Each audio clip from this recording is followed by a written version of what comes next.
আপনাদের শুরুটা যেই পণ্যটা দিয়ে শুরু করলেন সেটা কিভাবে শুরু করলেন এবং সেটা কিভাবে বিপণন করলেন এবং আস্তে আস্তে সেখান থেকে কিভাবে আপনাদের ব্যবসাটা গ্রো করলো?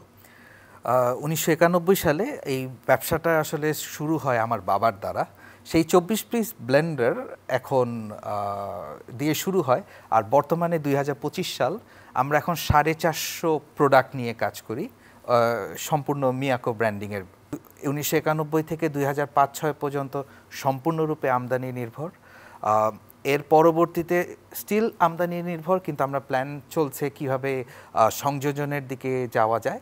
2012 সাল আমরা সংযোজন শুরু করি, 2018 সাল ম্যানুফ্যাকচারিং সেগমেন্টে চলে যাই। আর এখন আমাদের 450 প্রোডাক্টের মধ্যে স্টিল 350 থেকে 375 পিস প্রোডাক্ট আমদানি নির্ভর, 25 থেকে 30 পিস প্রোডাক্টস হলো আমাদের সংযোজন নির্ভর, আর বাকি 30টি ম্যানুফ্যাকচারিং নির্ভর। কিন্তু এই ম্যানুফ্যাকচারিংয়ের ক্ষেত্রেও আমাদের বলতে পারি যে আসলে 60 থেকে 70% রিয়েলি ম্যানুফ্যাকচার্ড, বাকি 30% যে কম্পোনেন্ট এটা আমাদের ইম্পোর্ট করতে হয়, কারণ ওই ক্যাপাসিটি আমাদের বাংলাদেশের এখনো গড়ে ওঠে না। ওই কম্পোনেন্টকে আপনার অবশ্যই ইম্পোর্ট করতে হবে। ব্লেন্ডার ছাড়াও তো আরো অনেক প্রোডাক্ট ছিল, কিন্তু ব্লেন্ডারটাই কেন পিক করলেন? আপনি যদি চিন্তা করেন, আমাদের 1991 সালের বাংলাদেশ আর 2025 সালের বাংলাদেশের অনেক তফাৎ।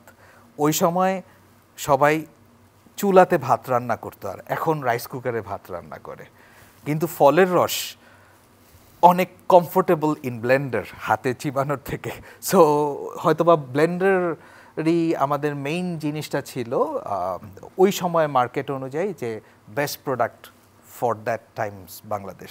আর আরেকটা পণ্য ছিল টিভি, ফ্রিজ। সেই কম্পোনেন্টে আমরা স্টার্ট করিনি, আমরা স্মল হোম অ্যাপ্লায়েন্স নিয়ে কাজ করি। আর টিভি, ফ্রিজ তো আসলে white goods, bigger home appliances. So আমরা স্মল হোম অ্যাপ্লায়েন্সে আমাদের স্পেশালিটি। আর এটার মধ্যে ব্লেন্ডার বলবো যে ওই সময়ের বাংলাদেশের জন্য একটা মুখ্য প্রোডাক্ট।